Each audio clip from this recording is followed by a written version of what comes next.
Do you consider yourself a high achiever? Smart, driven, highly successful? I am so excited to have you. My name is Julia Arndt and I'm the host of the Stress Podcast. I will help you develop your stress resilience the same way you've developed your workplace superpowers. Learn peak performance tools to thrive at work and in your personal life. Let's get started. Hello everyone and welcome back to Stressed. I am, as always, really excited about another wonderful podcast guest. And today we are having Jason Wasser with us. Hey Jason, how is it going with you? Hey, it's good to see you since our last conversation a little bit ago. Yeah, really, really good. Jason, first of all, you have a wonderful last German name, Water. It's always really funny to pronounce it in like an English pronunciation. Right, But with the dialect, yes. with Wasser. the dialect, Wasser. Yep. But yeah, it's awesome. I am really excited to have you on my podcast today. We already had a really wonderful chat a few weeks back on your podcast. What is your podcast called again? It's called You Winning Life. You Winning Life, yes. Yeah. And so today I wanted to have the pleasure to interview you for my podcast audience. And before we jump in, let's start really simply with, where are you located? What have you been up to this morning and what time is it? So I'm in South Florida in the Hollywood Fort Lauderdale airport. I'm literally 6 minutes from the Fort Lauderdale airport. It is 12:50 in the afternoon. And this morning I have had the pleasure of serving 3 or 4 clients. I can't even keep track this morning. The coffee hasn't kicked in yet. But I've had my therapy and coaching clients. Some I'm seeing online via Zoom, like we're having this conversation, and some I'm seeing in person for what we're probably going to talk about, which is a little bit of the neuro-emotional technique, mind-body modalities that I do. Okay, wonderful. And that brings me right to the next question that I wanted to ask you, which is, tell us a little bit more about you. What are you doing? How did you get there? How did you get where you are today? And how do you like it? So I'll reverse engineer. I tell my clients that if I'm working with them, that means I'm really not working. Because I have this new rule that I've adopted a few years ago, which is I want to only work with people that I would be friends with if they weren't my clients. And when that happens, right, that makes life so much more simple and it makes much more fun. And although my clients, whether it's my therapy clients or my coaching clients, might be going through some difficult situations, obviously I'm not having fun that they're going through difficult situations. But we can make this process of healing and personal growth and development fun. And so I have a full private practice. I'm a licensed marriage and family therapist by clinical definition and licensure. And I'm also a certified entrepreneur coach. But really, the thing in my toolbox that really gets me super excited is NET, neuroemotional technique. And I grew up in a divorced family, and in high school it was just chaos and lots of things that were going on that kept me from being the person that I didn't even know I could be, right? It was not even like, oh, I can be this, I want to do this. It was just chaos. And I'm sure a lot of people who are listening to this can relate to not knowing what's not even possible, right? It's like below that. I know what's possible. It's like, I don't even think anything's possible. I don't even know what to look into. And that kind of describes a lot of my earlier years of, I had a good life, but like family chaos and family trauma, for lack of a better word. And I didn't really see this big, bright, awesome, like I'm going to go and conquer and change the world mentality. And over the years it evolved and I started doing student programming and nonprofit work, where I realized I'm doing therapy a lot of the day. And one of my students, when I was working at Princeton University, was at the Hillel, the Jewish Student Union, the Center for Jewish Life at Princeton University. One of them was like, why aren't you getting a counseling degree? And, and that's kind of where I'm like, oh, well, I didn't think about that from that perspective. But yeah, you're right. I am doing counseling all day and coaching and guiding people. And we all have similar stuff at certain points in our lives to work on. And that started my journey jumping into the world of counseling, and never thought I would get into graduate school. I had a 1.8 GPA, which is like 1.5 is an F. So 0.3 over, 0.3 over failing. And I wasn't a bad kid. I didn't care. I enjoyed reading. I enjoyed learning things. I didn't like the school situation. I didn't like how school was set up. I didn't find any value in it. and there was a line from Saved by the Bell. I don't know if you remember that show, right?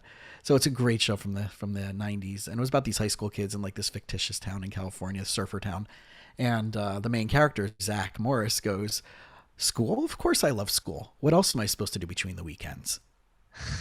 And that's kind of how I saw, like, well, I have other things that might be going on in my life, but what am I supposed to do? And like, at least I can do this. So, but going back to where I am now, where I learned throughout the years of being your average run-of-the-mill therapist to getting into the mind-body stuff, really changed everything for me. Mm-hmm. Wow, powerful. And okay, so the first question that's in my mind is, how can you, I mean, you must be in a very privileged position to just work with people that you would also be friends with, right? How Right. did you make that call? Was that a transition from, at the beginning you work with everyone, right? Everyone who comes your way, and then at some point you just have more that privileged position of, I can actually choose who I want to work with? Yeah, and that's such a powerful word, right? Because culturally we talk about privilege and having certain privilege for certain backgrounds and certain cultures and certain identities. And we think in the world of healing. If you're in the healing world, especially if you're in the therapeutic world, whether you're OT, PT, speech, acupuncture, right? Therapists, we have this thing like we want to help the world. There's, an article I read in graduate school about like the messianic complex of healers that they don't even realize that we want to do good in exchange for, and how do we help everybody? Mm-hmm. And that was the way my practice was structured, right? It's like, oh, well, if I take your insurance, you're my client. And at that point, I would see cases or situations or clinical concerns that I didn't weed out efficiently enough. I knew like there were certain things, I'm like, oh, you have this going on. No. But I wasn't strict. I didn't have a doorman principle. I didn't have a red carpet policy. And as I grew, as I evolved, as I did my own healing through NET and getting my own therapy through that, as I jumped into more of this entrepreneurship lens and found an entrepreneurship community that I loved and I learned a lot about, I started struggling with my own beliefs about like finances and being successful, and I'm working so hard for X amount of dollars and I can just go work for someone else and probably make more. But what does it mean that I'm working for me versus working for myself? And right, all of those things that like, to have the successful private practice. And if I leave because it's easier to make money elsewhere, does that mean I wasn't a success in private practice, right? So all of those complexities that us in the healing arts world kind of struggle with. But I also realized I was exhausted and I was burnt out. And there was days where I looked at my schedule. I'm like, oh, dear Lord, like, this is like, how many coffees is it going to take me to get through this day? And I saw what it was doing, and I'm mopping my floors and taking out my garbage, and right, it was just chaos. And as I started learning this process of, I have a right to decide who I'm an appropriate fit for, but even more so, who's an appropriate fit for me. And over the last many years, I started clearing up that lens of highly motivated people who are into mind-body clinical science, right? So alternative medicine, integrative nutrition, that they see that those are valuable resources to help them with their emotional well-being, with their family's well-being, with their relationship well-being, that these are non-negotiables for me, that you have to meet criteria in order to get in front of me versus I'll do whatever it takes to have you get in front of me. Mm-hmm. Yeah, that's really powerful. And I think it's such a different energy as well, right? When you like can step into that power. And, I think as I'm thinking about this, and as I know my audience, a lot of them are working in a corporate setting and they're probably thinking, oh, I wish I could just choose who I have meetings with and who I don't have meetings with, right? Yeah.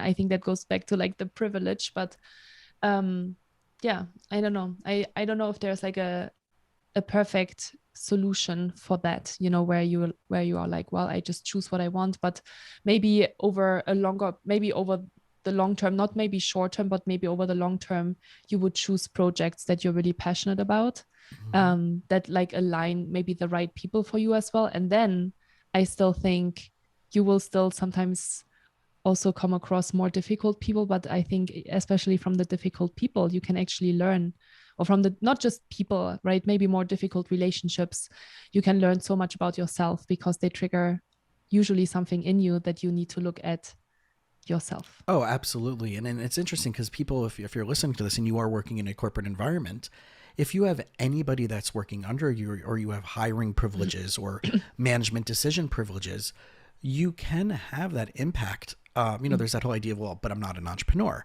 Yes, but you might be an intrapreneur. In other words, you can influence from the inside to around you. And a lot of people don't realize that. They're like, well, I'm just hired help. Right. And I saw that when I was working in my nonprofits. I'm just like wash and repeat. And I see the hopscotch of all of the people that were in this community for working at different nonprofits. Were just one was working there for a few years, and then they went to that place, and then they went to this place. And it was a round robin of who's going to end up where, but it was all of the same players in that industry. Right. No one was any better or any worse than other. It was just like, well, if there was a personality conflict, or that nonprofit had a pattern of every 4 years, they had to get somebody new because the board of directors just wasn't right. There's all that stuff, the politics of business that we have to navigate. But if you're working in a company, the questions that you could be asking is, how can I have more influence? Is meeting with the people who are on the same level as you, meeting on the people who are above you, and meeting with the people below you, and saying, like, what do you want more of? How can I help you more? How can I help coach you more? How can I help uplift you more if they're below you, if you're managing, right? Or you have teams under you, or how do you get more in alignment with your values and what you know that you can add, and then bring people in that are like-minded and partner with like-minded people on that. And then there's a whole other thing of, well, why did you get into that industry in the first place if you're already not liking what you're doing? And that's a much bigger, deeper therapeutic question of like, well, you chose that world to be in. And you can't blame them for being something different than what you wanted, because they are what they are. And you willingly accepted that for X amount of dollars. So now we have a much bigger philosophical question of, why are you choosing to put yourself in situations that will bring you extra stress, versus getting really clear on asking for what you want and partnering with only things that align with that. Yeah. And that brings me to another really important question, which is values. So one of the things that you're just addressing is, what are your values and how do you live life by your values? And I think especially, I think it comes up over and over and over again. It's so funny. Like, I actually have the book laying right next to me right now. Think Like a Monk from Jay Shetty. I started reading this a few days ago. And the first chapter is about identity and values. And for me, it's like, I think when you are in this world, it's so clear that this is such an important question. But, when you are like, as I think back when I was like 18 or 19 or 20, and I had to make this big life decision of, what am I going to do in my life, Yeah. Nobody had ever told me about values or what's important, right? Or how to connect with that. And then, it was just, that's how I was brought up, right? Like, you go to high school, you have a great GPA to apply for a great college, then you go to college, and then you get a job where you hopefully make a lot of money. And nobody ever talked about, you choose a job that also makes you happy and that also aligns with who you are and, Correct. your strengths and your interests, So how do you think about values, and how do you teach that to clients when you speak to them? I think about it nonstop, and I'm really thankful that idea got presented to me, because it's similar, right? And in most of our societies, that's what it is. And I think this new entrepreneurship lens that's out there for people, again, even if you are an entrepreneur, and if you haven't heard that term, it's a really cool way of looking at yourself, that that it will give you more empowerment within the community of the career that you work in. But everything I try to do is values-based decision making. That I have for my business, I have a specific set of core values. And not only do I have them, they're on the homepage of my website. And then there's a link on the homepage of my website where my core values are listed that takes you to what each one of those means and how it's going to show up in our therapeutic and coaching relationship with you. What you should expect from me and what I should expect from you. And if that doesn't align, then we shouldn't be partners. So again, all of this is like predisposition, pre-qualifying the relationship in a way that it's going to create simplicity on the far side of complexity, right? We're not going to have as much challenges because we're pre-qualifying it to mitigate and minimize the things that could show up, or the wrong type of client that would show up. So I'll give you a great example of what I mean by this. That happened 2 weeks ago. I'm seeing a family, and I'm seeing this client, husband and wife, and I'm seeing the wife's mom and the stepfather. Great people, amazing people. And they were telling me like, hey, would you, since you're doing the family therapy dynamics, would you also see so-and-so in our family? And my response was no. And the look on mom's face was, what do you mean? But you're seeing, right, all these other people in our family dynamics. Yeah. And I said, but you told me that you've been asking that person for 6 years to find a therapist, and you've given them the information for their insurance, and you've given them the list of people to potentially call. And 6 years later, they haven't. I don't see those type of clients. Mm-hmm.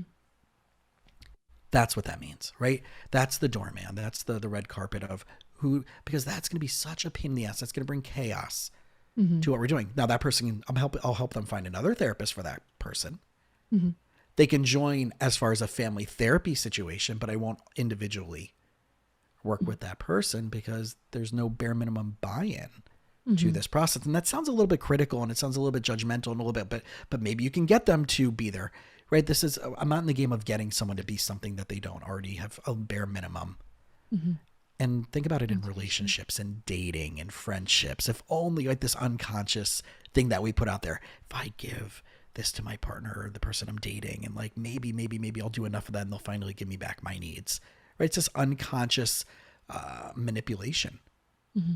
And then yet we get resentful and angry and bitter, and because we never just ask for what we want and have really clear boundaries. Mm-hmm.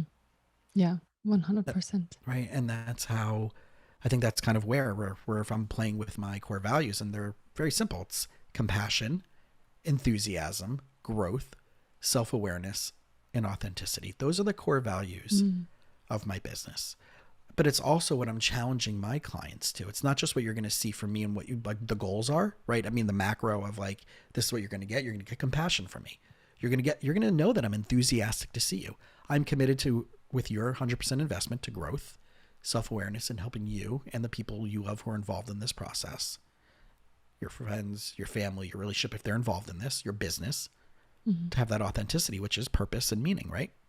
So my core values are front and center. That's amazing. Yeah, so cool. There were two things in the book that I actually really liked. I'm doing some advertising here for Think Like a Monk now, but it's really powerful. I think it's so interesting, because we talk about it all the time, and sometimes we hear, hey, I don't really know how to identify my values. I don't really know where to start. And there's two really simple kind of thoughts in here in the book. The first one is, who do you spend your time with, and how do they align with your values? Like, why do you choose to spend time with these people, and to get really clear and really mindful about, I'm spending time with these people because they give me X or Y or Z, right? Adventure or whatever it is. Right. And then the creativity. excitement, creativity, communication, right? Like maybe personal development. Maybe the same person is also into coaching or therapy or, growth and books and all these kind of things. So how does that reflect back to you actually when you're spending time with them? And then the second exercise is to look at where you're spending your money in your, like, besides the obvious necessities. And I thought, wow, this is like that those were two new ideas that I hadn't really thought about like that before. Yeah. And I thought it was really interesting. Do you have maybe another idea? Or like the another way of I how did it. People help So it? there's also a great book I'll recommend that's from my coach that certified me as a Please. business coach. It's called Who's in Your Room? And it's using these ideas of the doorman principle, the red carpet. And if you imagine your life as a room that has a door in but no exit out, what are going to be, and once they're in that room, once that person, that thing, that experience is in your room, it can't ever leave. So what would be the pre-qualifications in order for someone to get past your doorman? And here's the whole thing, right? So we talk about core values and things that we want and things that we should look out for. And then we talk about red flags as if that's the end all be all. Well, if there's a red flag, you should look out and you should be careful and you should be mindful. But red flags aren't definitive and they're not decisive. They're just like yellow lights in America, right? It's the slow down, take a look around. You can either stop or you can keep going, but it's not a full on decision. No one talks about anti-values. Anti-values are that things that are absolutes that before you get into a situation, hell no. If any of these show up, it's not if 4 of them show up. If any one of these things on this list shows up in this category of my life, it doesn't matter if they have some of the core values that are positive. this overrides that. And therefore it's a no. It's a non-engagement policy. So, right, it could be if you're dating and you're starting out and you're trying to figure out, like, you're like, oh, I want a person who's this and that and compassionate and kind, and great. Those should be bare minimum givens in order to just, like, first few dates. That shouldn't be the end all be all, right? The high end of, you know, oh, I want someone who's nice and funny and kind. Who doesn't want that, right? But if you're making that your top thing versus bare entry to get a date with you, or set to see the between a first date and a third date, that they don't have those traits, right? Then that shouldn't be, right? That's still core values. The anti-values for me, one of them in dating, is if they roll their eyes at any help staff, right? Because what does that show? Right. I totally agree. Their character is on full display. And if you dismiss that, or you don't know that, if it's going to start there, who else is it going to go to, right? Up the totem pole of hierarchy, right? And that person's like, oh, if I can treat person at that level of hierarchy like crap, who else can they treat like crap? And the fact that they're treating someone who that's their job, and maybe they're having a bad day, and maybe they're imperfect, and maybe they actually do suck at that job, but if you're still treating them that way, and that's the lack of compassion and lack of consideration you have, I don't want to, actually the date would end right there. There wouldn't be like, right? So that's an anti-value, right? And when they show up, and you can have whatever you want on that list, you know, it could be drugs, it could be smoking, it could be debt, it could be they eat a certain way, or they spend their money a certain way. It doesn't mean that that person is wrong or has bad values. It just means your core values and their core values are not in alignment. So it's not about judgment, it's about discernment. Yeah, I love that. Thank you so much for bringing that up. I think that's such a interesting thought process as well, to like have anti-values too. Jason, I'm going to switch gears a little bit because I'm really curious to learn a little bit more about coaching and therapy. So as I'm a certified coach as well, you know, we obviously learned the difference between therapy and coaching. And, you know, we heard as well that a lot of therapists are getting also into more of the coaching like line of work. How do you decide when a client comes to you, if you coach them or if you therapy them? And do you do both at the same time sometimes? Like how does that exactly work? Right. So let's start with the presumption that they're two different fields, right? So every therapist can coach. Coaching is a modality. Over the last 10, 15 years, right, what we now call coaches is what we just called leadership. It was someone who was inspired, empowered, and trained, and really trained people that are beneath them or comparative to them at a higher level, right? That's training, right? It's really, right? And the idea of, are they coachable? Are they growing? Are they able to learn? Can you learn new tactics? Can you learn new skills? Right? That's the field of leadership as a whole. And over the last 10, 15 years, I think this new industry, this cottage industry popped up, where somehow the marketing and branding that was being done was brilliant, that we're going to distinguish ourselves from therapists. We don't have to worry about licensure. We don't have to worry about state requirements. We don't have to worry about clinical ethics. And I mean, there's different coaching federations, right? IFC and other things like that. Or ICF, International Coaching Federation. ICF, right? Yeah. Right. Yeah. Sorry. There's so many acronyms out there. I know. Right. So there's people who are like, you know, amazing and incredible coaches just like yourself, because I've gotten to know you. And then there are people who, like, you know, they slide their chair over 3 inches and they call themselves a coach. So, right, depending on what you're looking for. And then there's that misnomer that, like, therapy is only about your past and about trauma and about issues, and coaches is only about solutions. And that's not true, because my training as a marriage and family therapist is based on solution-focused and narrative modalities. And we don't have to go and unlock years of talk therapy. We're very brief oriented. We're very strategic oriented, very language based. So, you know, there's a lot of misnomers. So I would say is that every therapist can coach. Not every therapist is coaching, but coaching is just a modality. It's a tool in the toolbox. And yet there is also this parallel industry of those who are becoming coaches in very specific niche areas. And you know, and unfortunately, like, you know, do you want to talk about the ethics of this? Because I had this with my client the other day, where I have no problem. There's a large handful of coaches that I have no problem referring to, because I know they know their boundaries, their ethics, what's really a therapeutic issue versus just a tactical, tangible issue. And then there are those who are not. And one of my clients is like, oh, I'm going to work with this person on using, healing my trauma through writing. And I'm also going to work with this person, helping them for their blog. So I'm not really paying. And I'm like, well, but if your trauma comes up, how is this person equipped to handle your emotional stuff? And what's their training and what's their background and isn't that a dual relationship? And I gave her questions to ask this person. He didn't even know what the term dual relationship was.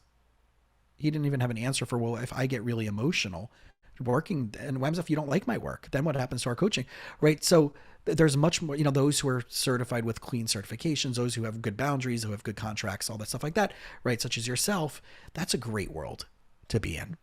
Great world. And there's like you and other people are doing incredible jobs. And us therapists are happy because we get more help and more people are getting help, right? But there's also the stigma that therapy is only if you have an issue, only if you have a clinical diagnosis, only if, but let's go into the politics. The only time you need a clinical diagnosis is if you're dealing with more severe mental health related stuff, as well as when you're using your insurance.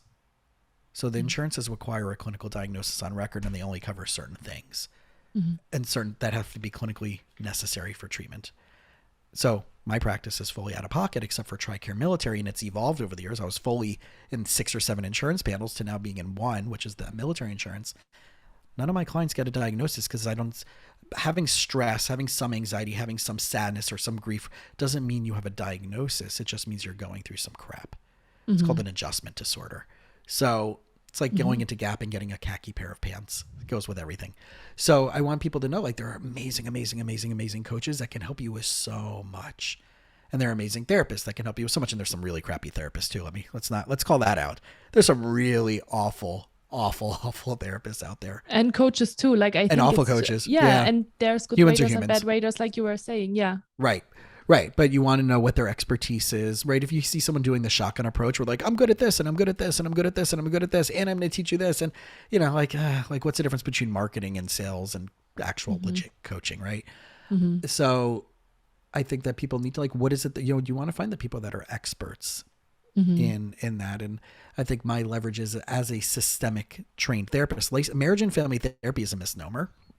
I don't just do marriages and I don't just do families.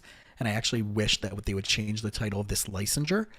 What it is it's relational dynamics. It's you in relationship to a thing or a person or an experience or a memory, and your beliefs, assumptions, and expectations that you carry that are holding you back from the healthiest possibility with that dynamic. So it's systemic. It's relational dynamics. But, licensed marriage and family therapist isn't as sexy sounded. So there's that assumption that I don't work with entrepreneur, but that's the add-ons and the mind body stuff. And right. And which is why marketing and branding is so important, no matter what your official title is. Yeah. And you were mentioning NET earlier. Yeah. Can you tell us a little bit more about what that is? Oh man. All right. If you all are listening and you're ready to go down the rabbit hole, this is a rabbit hole. And here's the most beautiful thing about this, Julia. This is a clinically researched and journal published integrative medicine modality. In other words, it's been published in the Journal of Cancer Survivorship, which is one of the top leading medical journals. Jefferson University in Philadelphia, they have an integrative medicine department. And the chair of the integrative medicine department, Dr. Dan Monti, who's an MD psychiatrist, is the person facilitating and leading all of the research on this modality. And they've done stuff with post-traumatic stress disorder. They've done stuff with chronic pain. We're talking like fMRIs and brain imaging and really, top level stuff. Dr. Andrew Newberg, who's one of the top neurology specialists in the world. He was at Penn University. Now he's at Jefferson. He's part of that department. He created the field of neurotheology, what happens to your brain and body during spiritual and religious experiences. Imagine that, right? Mapping out what's going on in your physiology and your biochemistry in your brain when you get into spirit. Like, he's a pioneer. So these are people who are really, really distinguished in the world, leading our research on this integrative mind-body modality. So with that caveat, right, because it sounds very Harry Potter-ish when I describe it. In a brief nutshell, it came out of chiropractic, where chronic injuries that wouldn't heal, they realized, Dr. Scott Walker connected, the founder of this, connected that there must be an emotional component to this. And that's the missing link. That's the Jenga piece, that if you can go and you get adjustments and you go to your physical therapist and you're going to talk therapy, but if you're not looking at all of these components together, something's not going to fully heal, and it's going to take a lot longer, or it won't even get there. right? Chronic reoccurring discomfort. So by addressing the emotional physiological component to the physical healing was that missing thorn that got yanked out, and then all of a sudden the subluxation, the adjustment would hold. All of a sudden the discomfort in their hernia, right, of getting their hernia, or gas or digestion or focusing would start to change, because there was an emotional component that was being re-triggered over and over again, non-consciously and subconsciously, that was causing that physiologically to happen.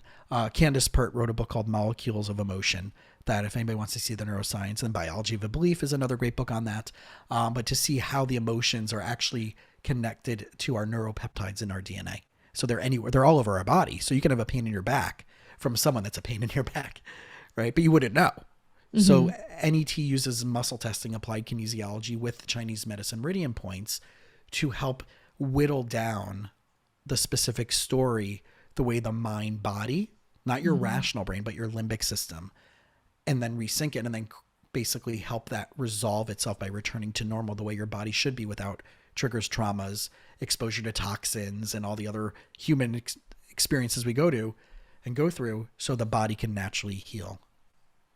The way and so what kind of questions are you asking your clients to evaluate their health, both physically and mentally? Yeah. So, I mean, we have 3 different ways that we would enter a neuroemotional technique session, and we might have, right, or at least to start a session, which would be, what is it that you want to be okay with, to be neutral about, that you know for sure that you probably aren't. So if it's a thing or something that they know about, well, I want to raise my fees as a therapist or as a coach, right? Or I want to ask for a raise in my company. Okay. So we would start off with that personal declarative, I'm okay asking for a raise, or I'm okay asking for a raise of a specific amount of money, right? And then we would use the muscle test, which would be a biofeedback mechanism. Instead of hooking them up to machines, we have our own biofeedback built in. So the muscle test, when it's congruent, when it's a statement that doesn't send any biochemistry, fight or flight signals to the system, right, to the body, the muscle test will hold strong. If there's some type of something going on in the physiology, the muscle test will go from strong to weak. So we know, now we don't know what it is. It could be emotional. It could be something that's being triggered by a toxin in the body, that by taking out that toxin in the body will allow your biochemistry in your brain. Our brain is all biochemistry, right? Especially if you have gut issues and our gut brain axis and all that other stuff, which is a whole nother episode, right? There could be nutritional deficiencies. You're not getting enough fat. You're not getting enough fatty acids. You're not feeding right. They're not getting enough hydration. We can figure out which one of those bases, the home run formula is what Dr. Walker calls it. First base is emotions, second base is toxins, third base is nutrition, and home plate would be structure. Is it just a structural issue if it's a physical thing, right? So we're walking through that. So that would be what we call mind entry. We're calling it we use a personal declarative. I'm okay with. Now, it doesn't mean you want, right? It could be like, I'm okay even if they reject my raise. Ask, as opposed to spiraling and be, oh, this is awful and I hate this place and I can't believe I've done all this work. And now how do you get as neutral as possible in as many circumstances and situations as possible is the goal. Life is going to happen. You're going to feel emotions. The difference is, can you feel emotion and let it expire naturally, or will you stay stuck in a whirlwind of flooding of physiological stress? And NET helps you get back to that near neutrality. So that's a mind entry. A body entry would be an actual body injury, a shoulder injury, neck, whatever. And there's so many different ways of entering it, because that came out of the chiropractic side, where we're not adjusting anybody, which is really cool. So I can do a lot of healing from a physical component without breaking any legal scope of practices. Because it might be the emotional thing. And then they go off and they go back to their PT, their chiropractor, their acupuncturist, whatever. And all of a sudden it enhances the ability for the body to heal. Yeah. That's so cool. I've never heard about that before. Neuro-emotional technique. And so with the pandemic, were you also able to do that just via Zoom? Can people muscle test themselves, or is it more something that you need to be in person with? So there are modalities out there that would incorporate either, distance testing, the practitioner testing, remote testing. And, again, I only know what's clinically validated and journal published, and that will hold up in court. I like I only want things that are going to hold up legally in court and that are journal published. So NET is done in person. Okay. And so for a period of time during the pandemic, I wasn't doing that. And then once the people started getting vaccinated, things getting a little bit better here, I started seeing clients outside my condo. I closed my office within the first 2 weeks of like people starting to get sick. And then I moved out of my office. So I've been fully telehealth and then got licensed in other states in addition to the coaching, which I can do everywhere, but where I'm doing therapy in other states as well because of my licensure there. But now that I'm doing back in person, I'm seeing people like outside an hour ago.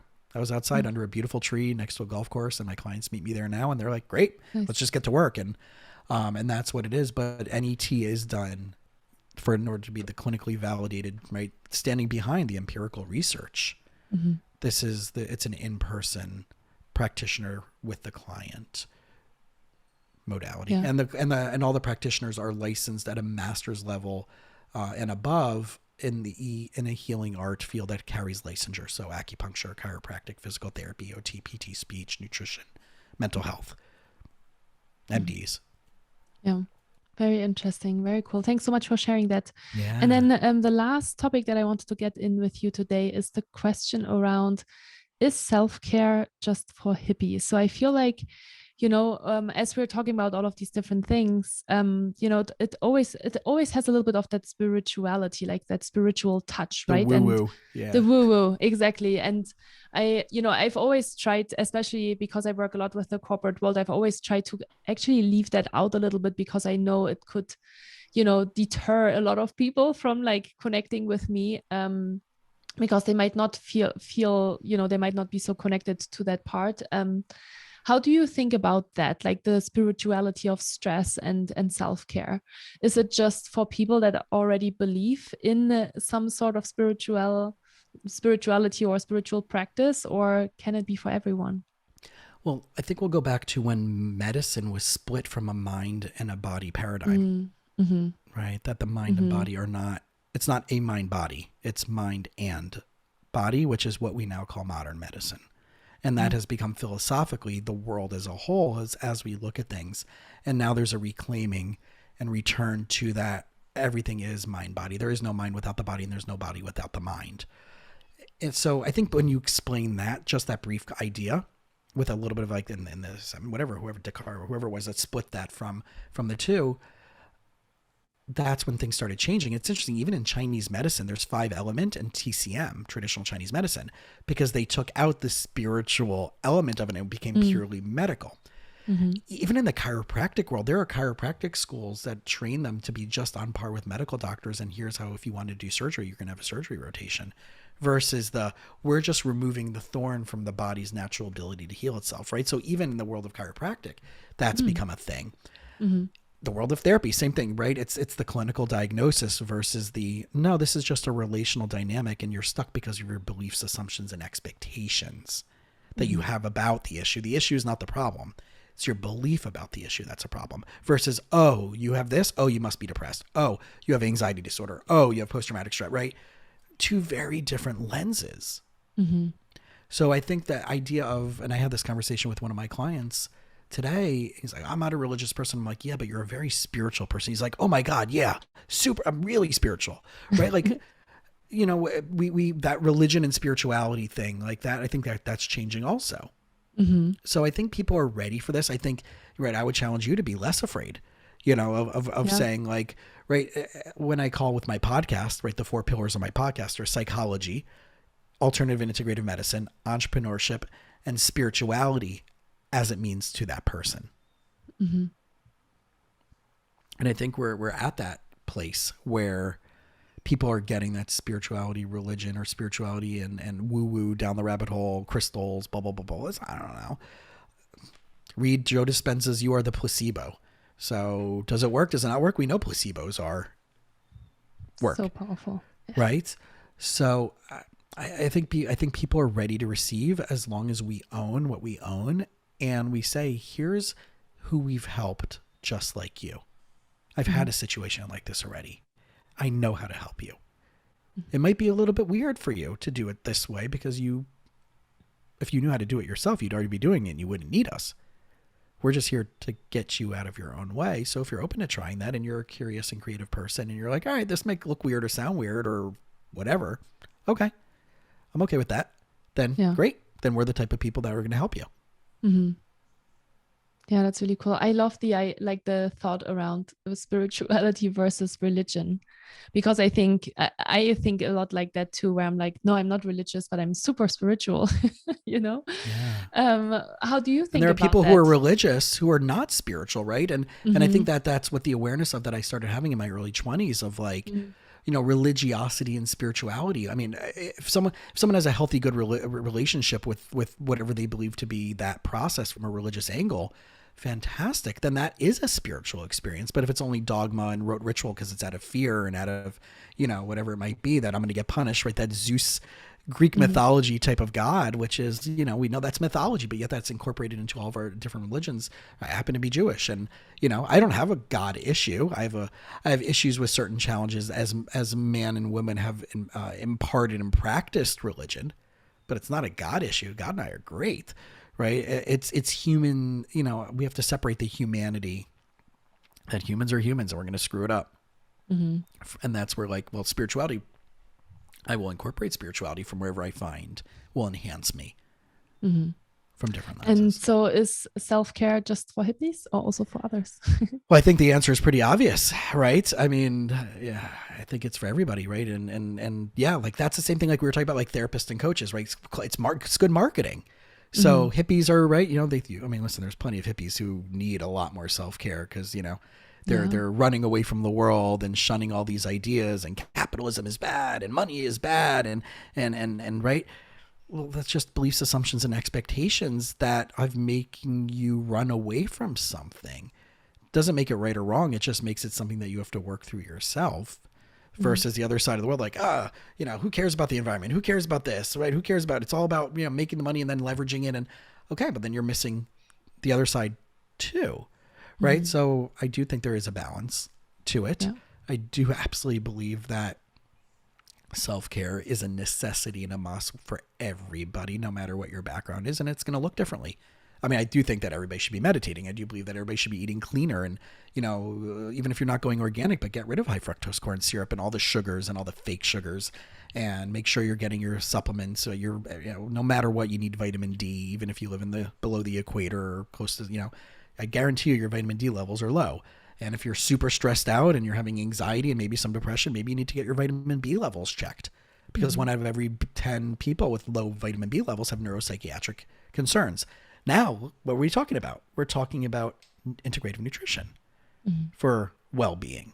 We're talking about diet for well-being. We're talking about exercise. We're talking about yoga. We're talking about walking. We're being outside in nature for well. So if we are equating nature to being a hippie, then we all should be hippies, because we all need more nature, because that's Yeah. it. That's the way our body's meant to be.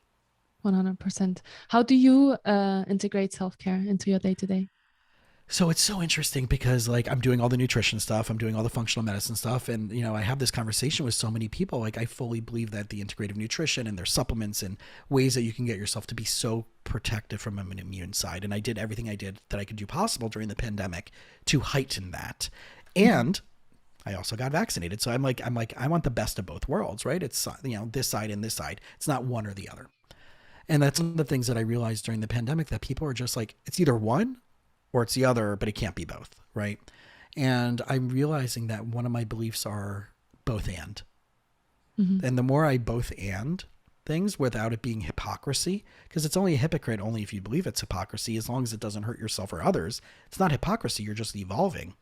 Mm-hmm. So I think if we can start figuring out what our both ands could be that are healthy and uplifting for us, but every day I meditate for a bare minimum of 5 minutes. Nice. And I try to read, right, as much as possible. I treated myself to a Kindle because I decided I can't buy any more books. It's a little bit absurd. So at least they're all in one place and not all over the place. I try to, I see clients outside. Like, that's one of the reasons why I'm not going back into an office. And I could right now. Mm-hmm. I mean, we're at the beginning of the end, hopefully, of this pandemic, but I'm like, Yeah. no, I really do like sitting and having this therapeutic experience outside in nature with lizards and iguanas and squirrels, and people are bringing their pets to sit with us during session. That's amazing. Yeah, that is really cool. Right? So Yeah. getting my sun, getting my exercise, right? And being around people that are like-minded. That's one of the benefits of the pandemic, I think. I just stopped attending bandwidth. the things that don't feel good. I haven't watched live TV and couldn't tell you when. I have a nice TV, but I don't watch live TV. I don't watch the news. I stopped paying any attention and unfollowed or unfriended people that just, it's okay if someone disagrees with me. Again, it's okay if someone has different values than me. Love it. I have multiple people who are very different than me in my life, which I think adds the richness to my life. But once you start becoming a dick about it, I don't care what side, even if you're on the same side as me, if you start becoming a dick about it, I don't want you in my life. So I think there's that, like, the compassion still has to ring through. So I'm trying to spend more time with more people that I find are more in alignment with that. Yeah. So that's on my self-care. Very cool. What is on your Kindle? What are you reading at the moment? Right now, actually, finally, it's been on the list for forever, was that Joe Dispenza, You Are the Placebo.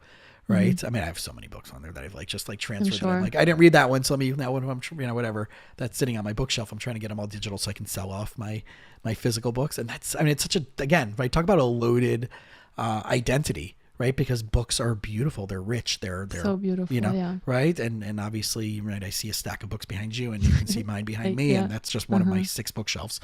Right. But it's also space. And we're also in 2022. And, listen, I would love, having a library. This part of, because I graduated with a 1.8 GPA, and how can a guy who barely graduated high school have such a rich and full library, right? It's how much of that is me trying to prove myself of how smart, right? And so I work through that.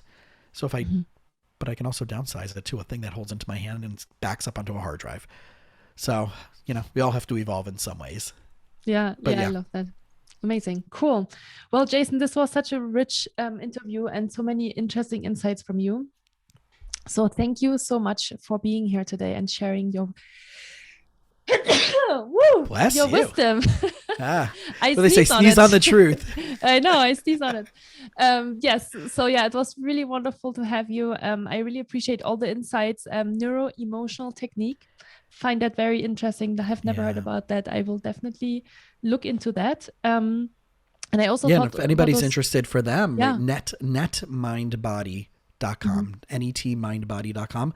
You can find, if you're in the United States and Canada, Australia, UK, there are certified practitioners all over the world. So you can find one, just type in your zip code and you can hopefully find a practitioner near you.